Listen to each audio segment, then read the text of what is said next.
ECSI fans, you want to revolutionize your sports investing habits? Allow me to tell you about WagerWire. WagerWire is an app that helps you become a superior bettor by allowing you to sync all your sports books and track all your bets in one place. See your current action, your betting history, and stats. You could also sign up for sports books and collect bonus offers. Follow them at WagerWire on X, as it's the best account on the platform. Head to App Store or Play Store now and search WagerWire and download the app.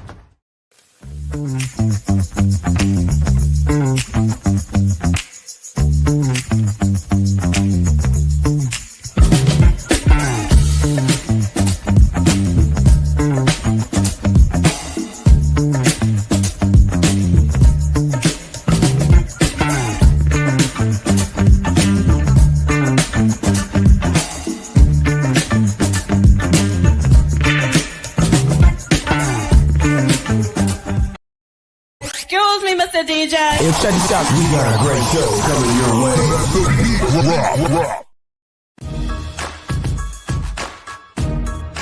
From the ECSI Sports Studios, it's the Midday Market Report with Jeff Dawson.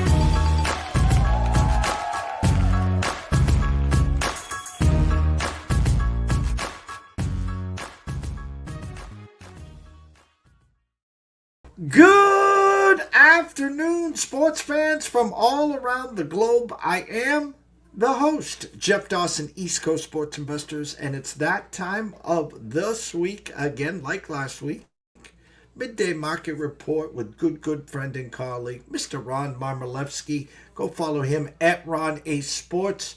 The start of our fourth year of action. Who would have thunk? Thank you to Mr. Lucky, Senor Luis.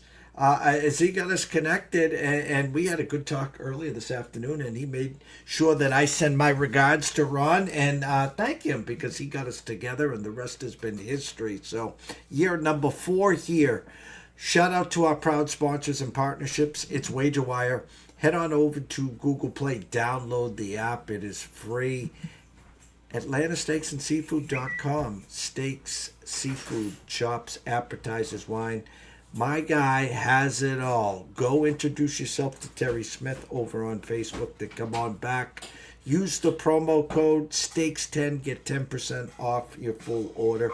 Tell them JD sent you from ECSI. They also got a great chicken or chicken tender offer. I think it's School 10. I'm not sure I have that. Hold on one second. I don't want to butcher this one. Let me see this one. School, use it. Free box of chicken or chicken tenders with an order of $2.99 or more. So there is that. Let's bring him on. The star of this show, Mr. Ron Marmolevsky. What's up, Ron?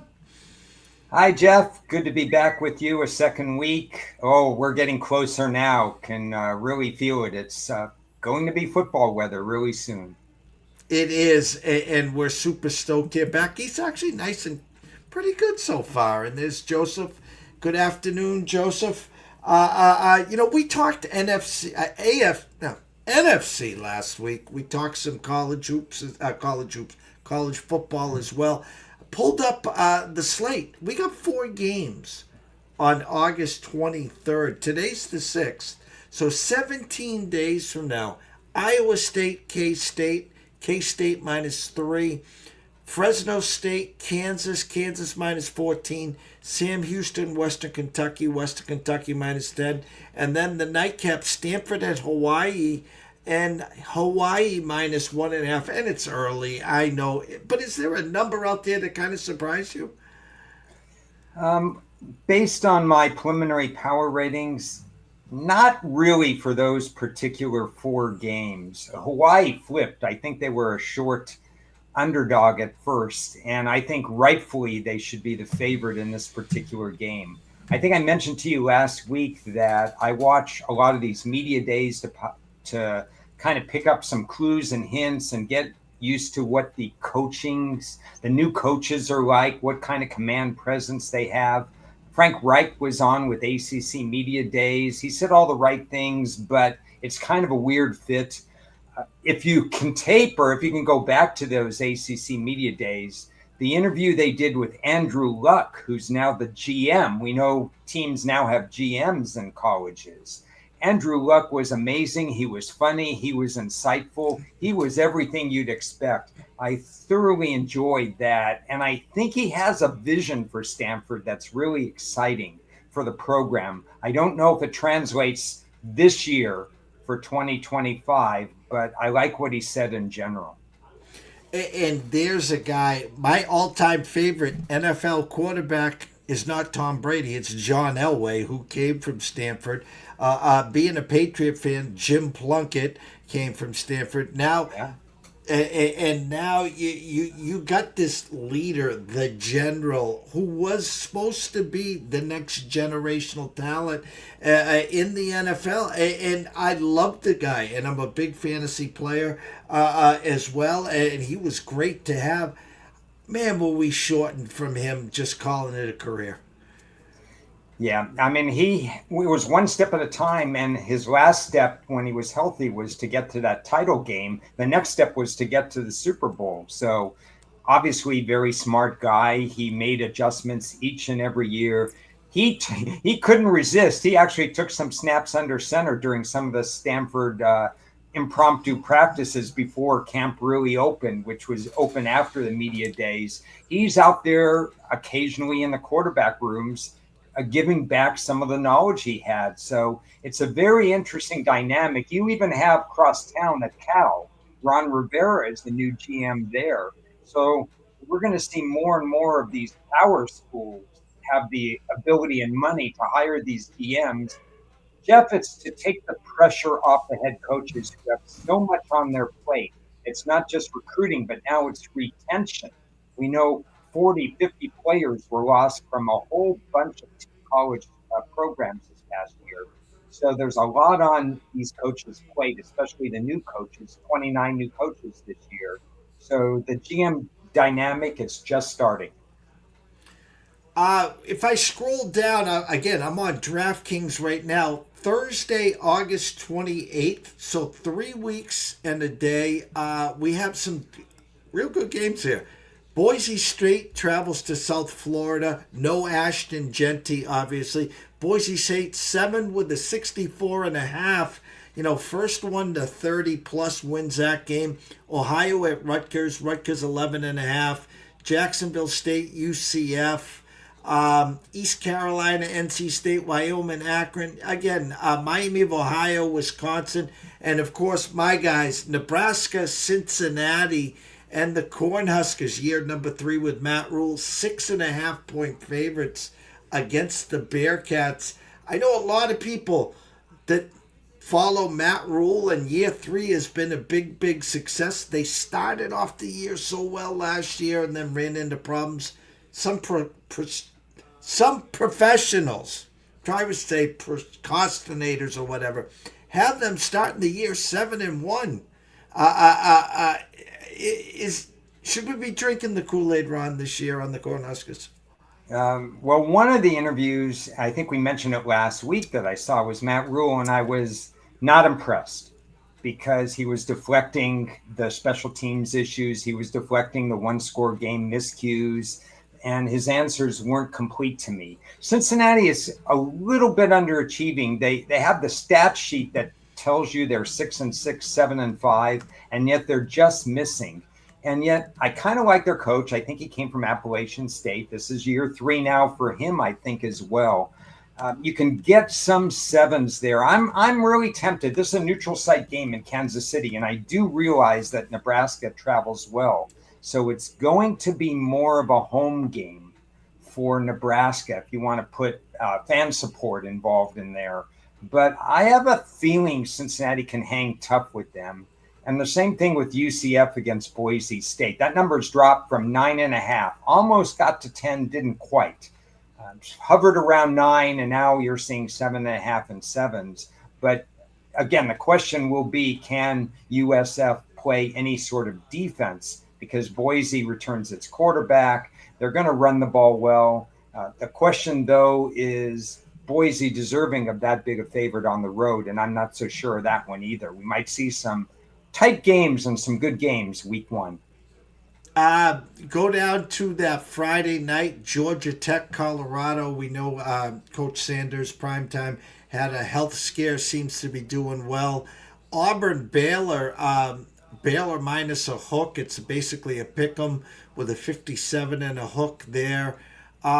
Texas, Ohio State on Saturday. I mean, Ohio State minus 2.5 with a 48 and a half, minus 130 on the money line. So again, I'm just saying this, if you're betting Ohio State and you're laying 2.5, God bless you. If I was to bet Ohio State, I'll pay the price and lay the 130 there. I mean, big implications. As you said, someone's going to leave this game 0-1 here. And Arch Manning is considered one of the preseason Heisman Trophy favorites. So initial thought of Texas, Ohio State, and we still got almost a month to talk about it.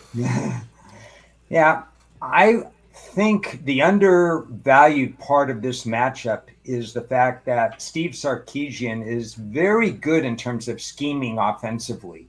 This is obviously the biggest environment that Arch Manning is going to play in. To go to Ohio State defending national champs, that's tough, even though Ohio State's undergone a lot of changes.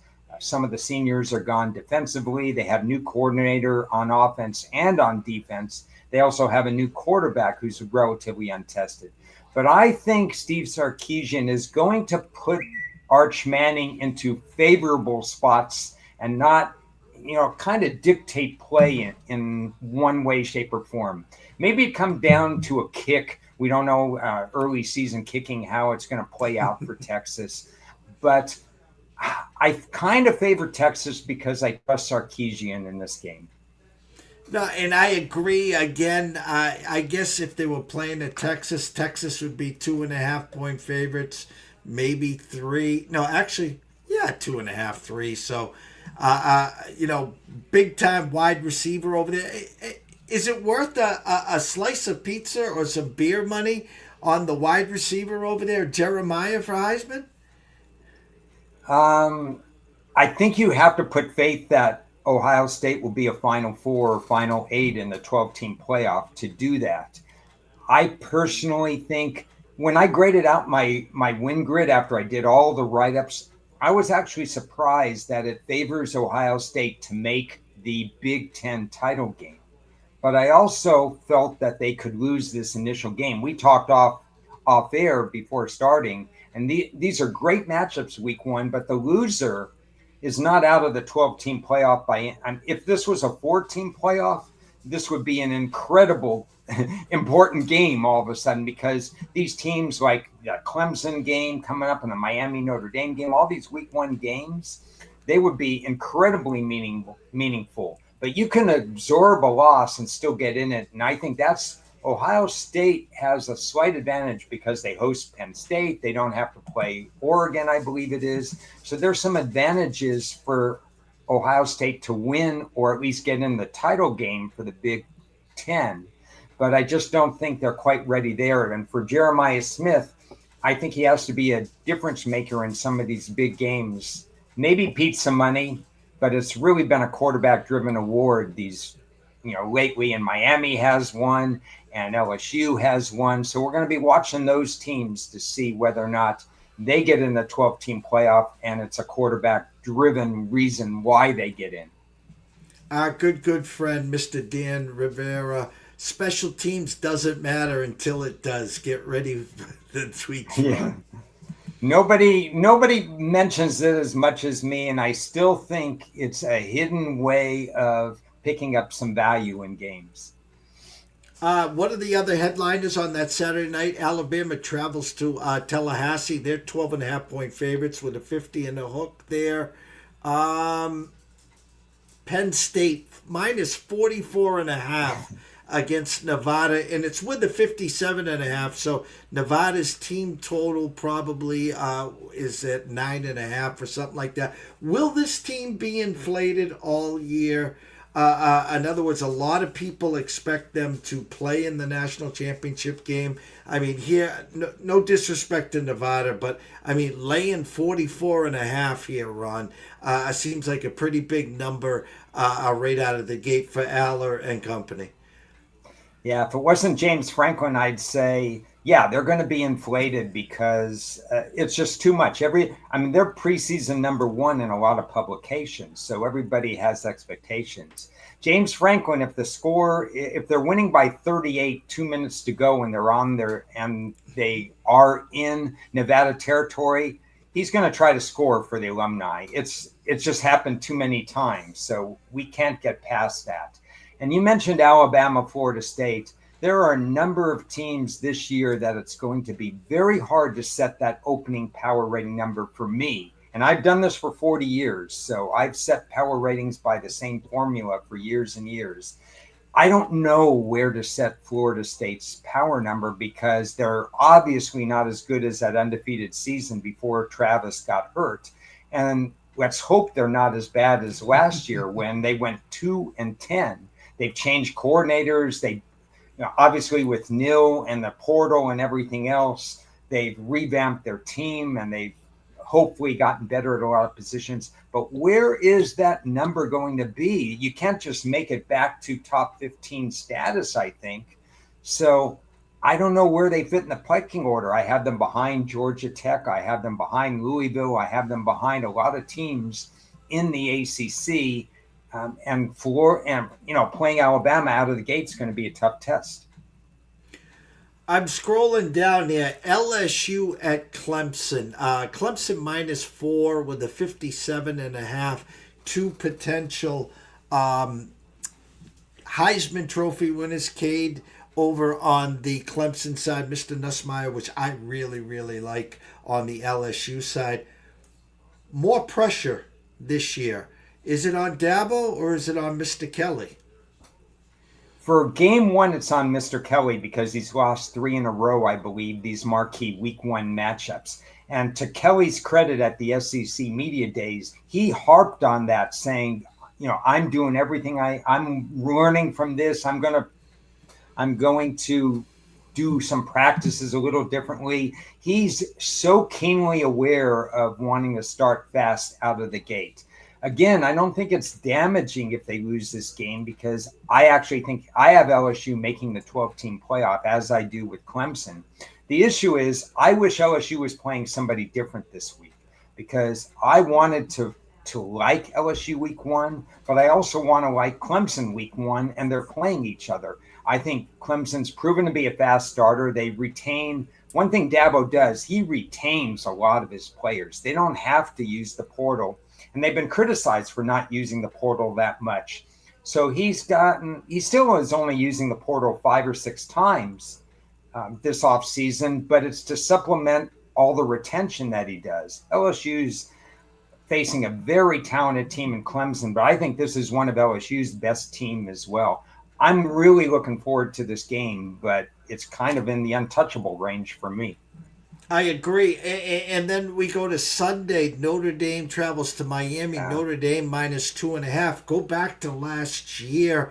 Listen, I can't remember what I had for breakfast this morning. Yet I remember last year, here's a Notre Dame team that traveled to A&M opening day. And they they defeated the Aggies. And then they came home. And what were they?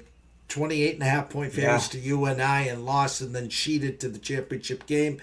A lot of moving parts. I know a lot of people still believe in this Notre Dame team. Surprised, A, that they're favored, Ron, by 2.5, and B, should they be favored in this spot? My preliminary power ratings have this game pretty much pick 'em. I can make a case that they don't have these odds, that A&M could be a half-point favorite or whatever, but let's call it pick 'em. So when the line was +3, I actually, not A&M, Miami, I'm sorry. But yeah, I would have the line Notre Dame by a half, for example, according to my preliminary power ratings. But this isn't the same situation as last year. Notre Dame lost a lot of players. Notre Dame is not playing A&M with a new coach, and they ridded themselves of Jimbo Fisher's players and they brought in their own players. This is Miami, usually a very quick starter. I realize that Ward is no longer there, the Heisman Trophy winner, but of course they brought in Carson Beck, and we're hopeful that he's healthy because the end of the year not being able to play. All indications based on what Carson said at his media days is that he's healthy and ready to go. I favor Miami in this game to win. No slight on Notre Dame. I just think they're going to be better as the year rolls on. I think it's a little flipped in terms of which team is more ready this year compared to Notre Dame's initial game last year. All right, well, we get a couple weeks before we come back for number 4 and the season. We got a couple weeks. We figured we'd come in last week, talk some AFC and college, and NFC and college, excuse me. This week, college and AFC. So let me go to the AFC. Everyone, and I'm putting everyone in this statement here, it's the year where the Kansas City Chiefs are finally going to take a step back. Father Time is caught up to Andy Reid. Father Time is caught up to Patrick Mahomes. Ricey's going to get 4 to 6 games. Yada, yada, yada. Is it going to be Jim Harbaugh and Mr. Herbert that are going to dethrone them? Is it going to be Sean Payton and Bo Nix? Oh, there's a team in Las Vegas, with a new regime. Should we pump the brakes and let nature take its course here because the Chiefs aren't going anywhere? Yeah, well, so prior to the schedule, well, let's take it back. Prior to the draft, it was circled for me that Kansas City is going to come in second. This was the year, either the Chargers or Denver. Then the Chargers had a great draft. Denver had a decent draft, but KC had a good draft too. And sometimes KC kind of goes cyclical. They kind of mail it in sometimes, but they didn't mail it in this time. They had a good draft. They have the ability this year with Mahomes to stretch the field. You're going to see more splash plays out of KC. Then the schedule comes out, and oh my goodness, is it hard for KC out of the conference? Absolutely. They have to play Buffalo. They have to play Baltimore. They have to play on Tuesday, on Thursday, on Friday. There's a lot of moving parts. But in terms of conference opponents, they got the better end of the deal. They have extra rest both times when they play Denver, and they have a neutral site game first week Friday against the Chargers instead of a Charger pseudo home game. But still, it's a neutral site game. And then they get the Chargers in another favorable position as well. And the Chargers themselves, who I think had back-to-back great drafts, they're going to have to play Denver on short rest, and they're going to have to play Denver, week 18 in possibly snowy conditions in Denver.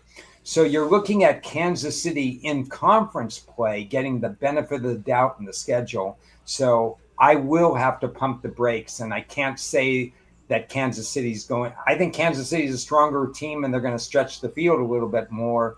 Let's see if their secondary holds out. Let's see if their pass rushers, Chris Jones and so on, or they're 1 year older and stuff like that. But they're going to be formidable. There's no two ways about it. Well, if it's not Kansas City, most people are really hitching their wagon to the Bills. We've been waiting for the Bills to finally get there. It seems like Kansas City's been their kryptonite. And then the Ravens. I mean, listen, Lamar Jackson just keeps on getting better. The addition of Derrick Henry last year, and again, a team that, just once it gets to the playoffs, I don't know what it is. They just can't get past it. The funny thing, Ron, I like to use this phrase. I was born at night, not last night, okay? The Bills are going to be favored every game this year, by the way.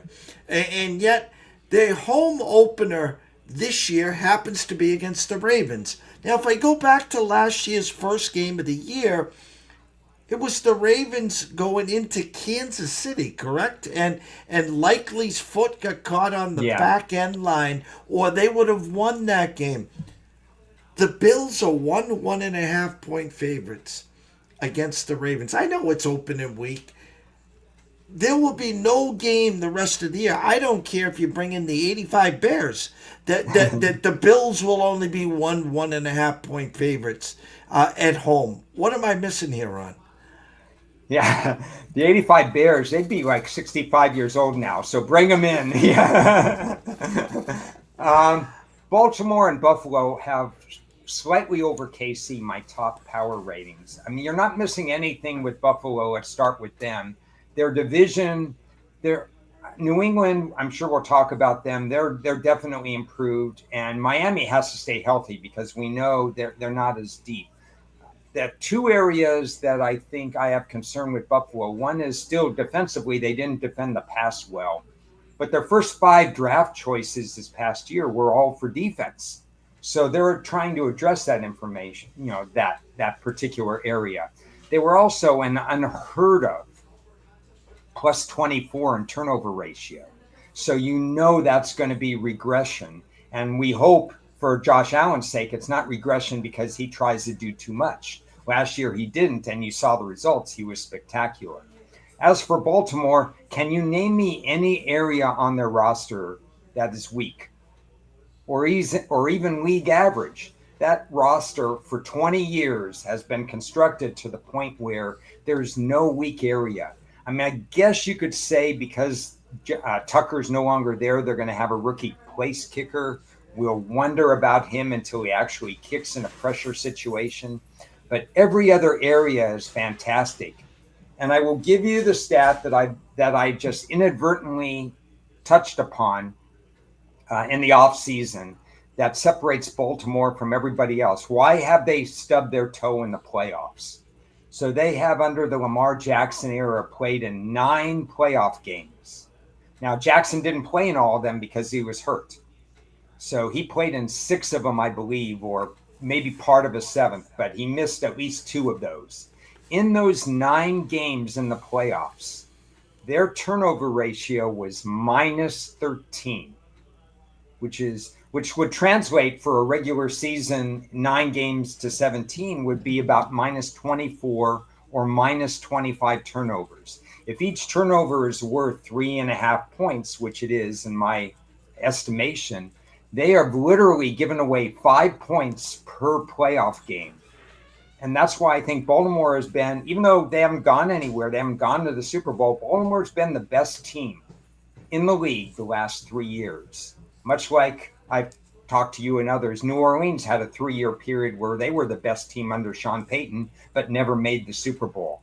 That's what Baltimore is. I do believe Baltimore is the best team in football, but if they find a way to stop beating themselves or at least get some turnovers in the postseason and prove it, they would be, and they are, my Super Bowl pick for this year.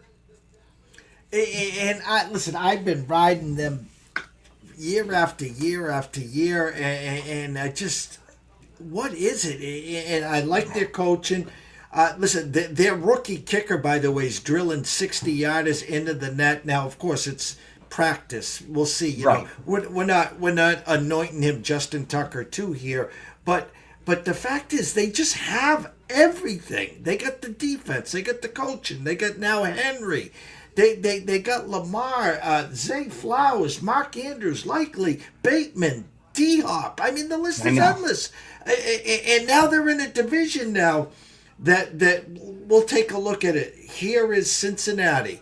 A year of redemption. I mean, Joe Burrow couldn't do anything better last year, and they're now they start the slate 0-0. They travel to Cleveland. They're 6-point favorites against Cleveland. My point is, get the fast start, battle the Ravens mano a mano here. Pittsburgh. Aaron Rodgers, who looks like me out there. I'm sorry, I can't back my horse. If you sent me 100 to bet on Pittsburgh, I'd send you 200 and tell you to take the wife out for dinner. I can't do the Steelers. And the Browns are just a mess. They'll be back in the quarterback hunt next year for Archie or Aller. But can the Bengals slow down the Raven Express? So they're trying a new defensive coordinator. This is all about the defense with one exception. I mean, the offensive line is a work in progress. They've taken some long shot stabs in a way. Mims, who looks like he's going to pan out, only played 8 games in college at Georgia, so he needed last year as to get his feet wet, more playing time and stuff like that. They took another stab this year. My concern with Cleveland is Cincinnati is their pass rush. Hendrickson, who's had 35 sacks in the last 2 years, is a holdout, hold in, whatever you want to call it right now. They need him desperately. The team actually was bottom 5 in sacks, even with Hendrickson last year. And Shamar Stewart, we saw how that contract situation was. Now he's in camp.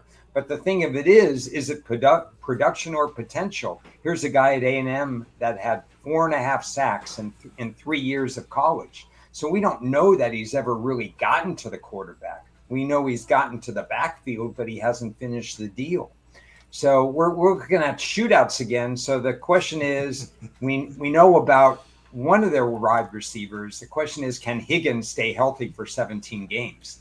And if he can, then Joe Burrow is fully – Joe Burrow has that it factor. He can override a lot of things. But this roster just isn't as complete as Baltimore. No, it's going to be interesting, definitely there. I think you're going to see a battle between these two. And if I remember correctly, I think their last game of the season is against each other in Cincinnati. First one to 40 or 35 will win that game there. Our good buddy here, Dan Rivera. We could talk some Indianapolis Colts. Where's Russell Saylor when you need him? Daniel Jones versus Richardson. Early on the camps, it was Daniel Jones by a landslide, and now here comes Richardson off the pace here. And listed as their starting quarterback is Richardson or Daniel Jones, so good luck there. Jonathan Taylor, Michael Pittman, Joshua Downs. A division where last year I thought they had a good shot, because I was expecting regression from Houston, and I got it. And now you got Jacksonville, a whole new start. Which Trevor Lawrence are we going to have? They ripped apart everything. Now it's Brian Thomas and Travis Hunter, and a 4-headed monster. Mr. Etienne, who they tried to trade for 2 years. Tank Bigsby. They draft Rootin' Tootin' himself. And then Tennessee with Cam Ward. So I think Houston will come back to where they were 2 years ago. It's Houston and then everyone else for second, third, and the bottom.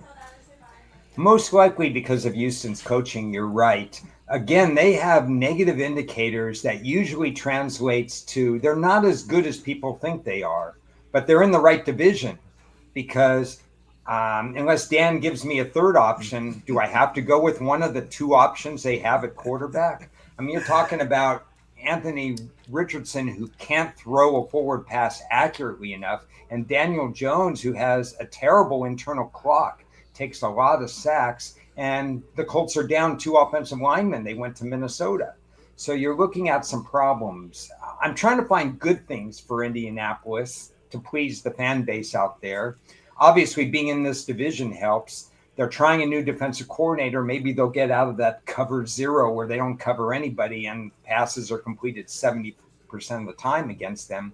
And they drafted a more than serviceable tight end for a position where their top tight end last year had 182 yards, I think, for the whole season. What does that translate to? 10 yards a game?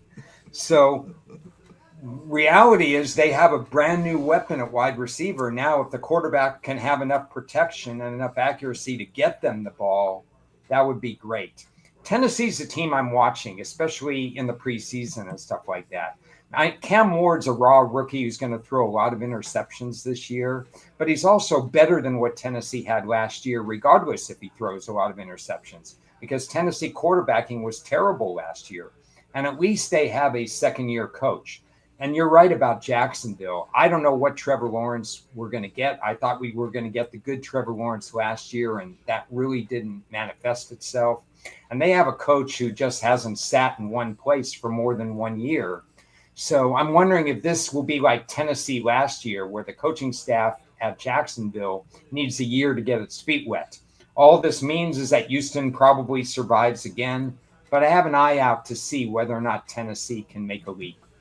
No, I'd like that. And Raven reviews from Cam Ward. It's going to be interesting there as Dan's talking about the Titans' O-line significantly better compared to last year. Getting back to his quarterback issues, I think let Andrew Luck coach on Saturdays at Stanford and then just send him a jet. I would gladly take Andrew Luck. I don't care if he's 70 right now. I'd take him over these two, and I'd take my chances there. AFC East, listen, it's the Bills, it's the Bills barring an injury. Give them the AFC East. The world now has the Patriots, like I said, their actual under-over was 7.5. Well, it got steamed. It's now 8.5. And I'm just saying that they're drinking the Kool-Aid. This is a team that's won 4 games the last couple of years. They've won 4 home games combined, I think, the last 3 years combined. They have a great schedule at home. People got them at 7-1 at home. They open up against the Raiders, 3.5 point favorites, depending where you shop. But listen, I think they're going to be improved. I'm a big Vrabel fan. Year 2 now, Drake May. Travion Henderson has looked phenomenal. Steph Diggs is healthy. He will be ready week 1. But after that, I don't know what we have, and neither does anyone else, Ron. Yeah, it's a dilemma for me because when I first saw that 8.5, I said, I got to do it. That's a big leap and stuff like that. And I legitimately, according to my longtime history on season wins, over-unders, my track record and stuff, shouldn't really have that play. Because, number one, there's a positive correlation between winning free agency and a 1-year bump. It only lasts 1 year with free agency because these guys try hard that first year with the team or they're older and so on.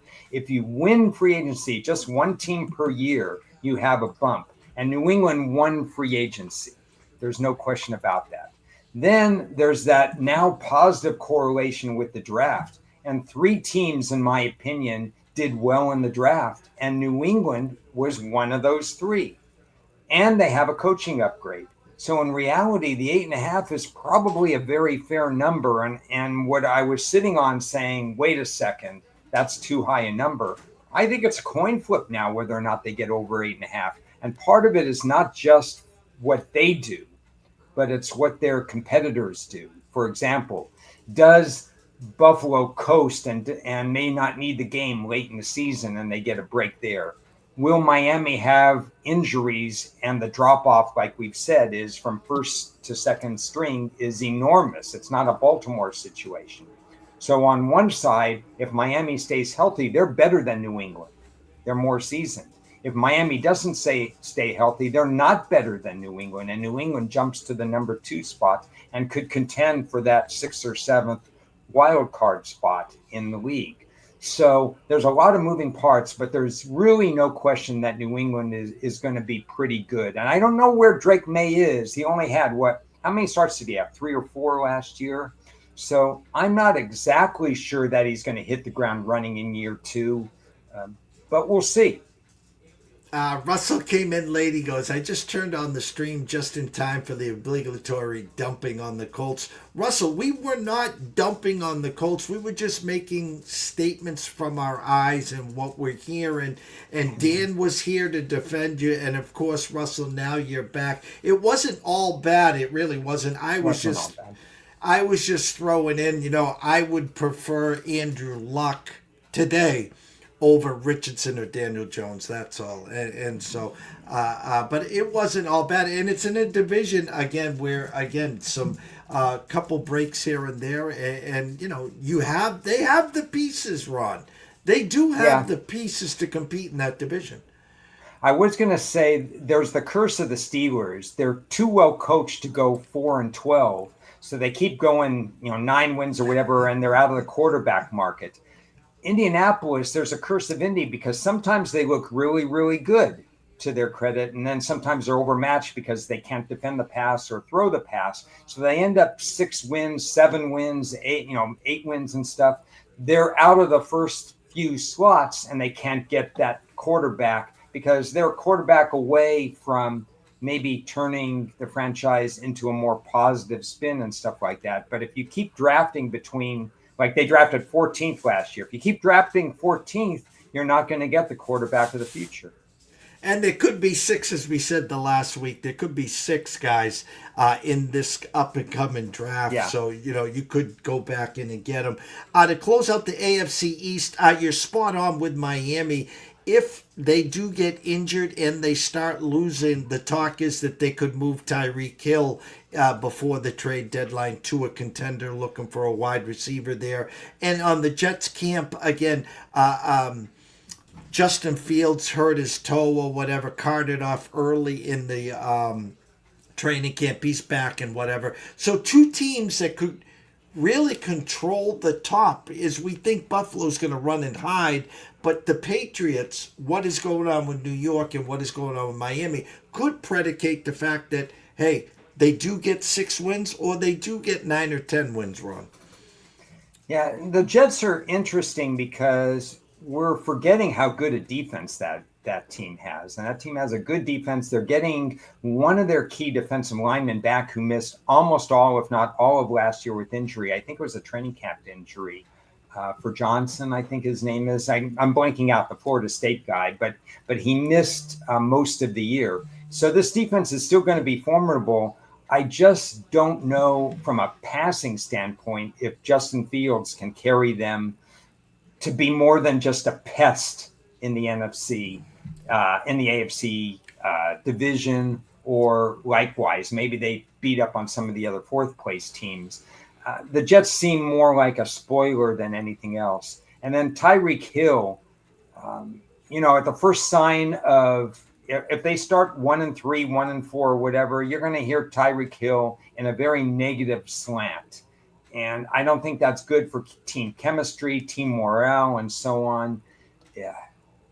You may sacrifice the year to get rid of him because you're not going to replace his absolute value and his speed. His speed opens up a lot of stuff. But if you're looking long term, I think Tyreek Hill, basically his shelf life with Miami is maybe a year at the most. I do agree with you there as well. Me and Ron will figure out what the next few weeks bring up. Like I said, we get the 23rd. We kick off some college. Maybe a couple weeks from now, we'll be back for that week 0 and the NFL update. Maybe some injuries, maybe some future talks or whatever. But I can't let you go without that 7-yard little tight button hook and Ron's closing thoughts. Okay, so it's exhibition time right now, and you and I talked offline about how it used to be meaningful, the dress rehearsal on week 3, the starters going 1 quarter, then 2 quarters, then 2+ quarters and stuff. We don't get that anymore. These guys, there's going to be some action just to get some of these quarterbacks' feet wet and so on. So what can you learn from the exhibition? And so I kind of jotted down about 4 things that I personally look at for the exhibition that may or may not be helpful. Number 1, new coaches. I will study their tendencies and what they're going to do. No new coach wants to go 0-3 in the preseason because they need their first win and they don't want to wait till week 1, week 3, week 5 of the regular season. So I want to see what they're doing schematically and what they're doing in the first quarter, what they're doing in the fourth quarter. I'm going to learn a lot from watching the new coaches. Secondly, coordinator changes. The best example I can give is when Mike Tomlin, maybe 5 or 6 years ago, was displeased that they were playing a soft zone and they were allowing 65, 66%. He said prior to the preseason, we're going to be more of an attacking defense. Well, sometimes teams say that and they don't follow up on that in the preseason.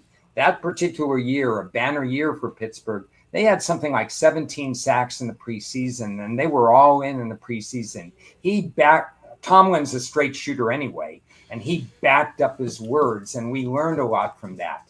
I want to see what happens with Indianapolis's new coordinator, with Cincinnati's new coordinator, and so on and so forth.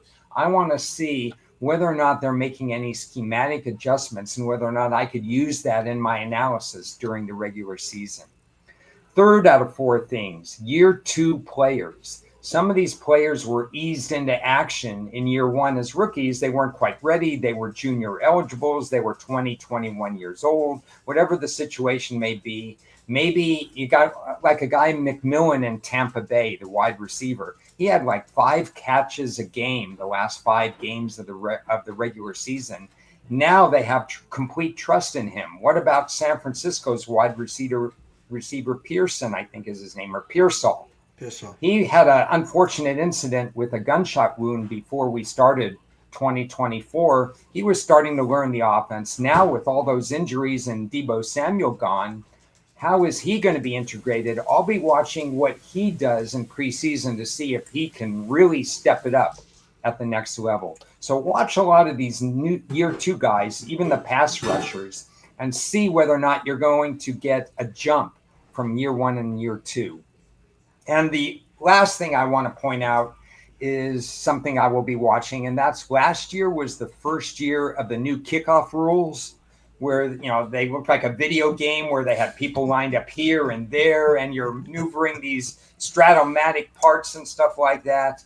So teams have a year under their belt. So I'm curious in preseason whether or not we're going to see different strategies with the return game, with handoffs, with misdirection. Are the kickers going to kick differently? What's going to happen with the kickoffs? So I think we're going to get some preseason bump as to what coaches learned from the kickoff rule last year, that they didn't have a lot of time and a lot of, a lot of stats to really hang their hat on. And now they have that data and they can use it. So I think that's an interesting area to look at too. So those are the 4 areas I think that we can still learn something from the preseason.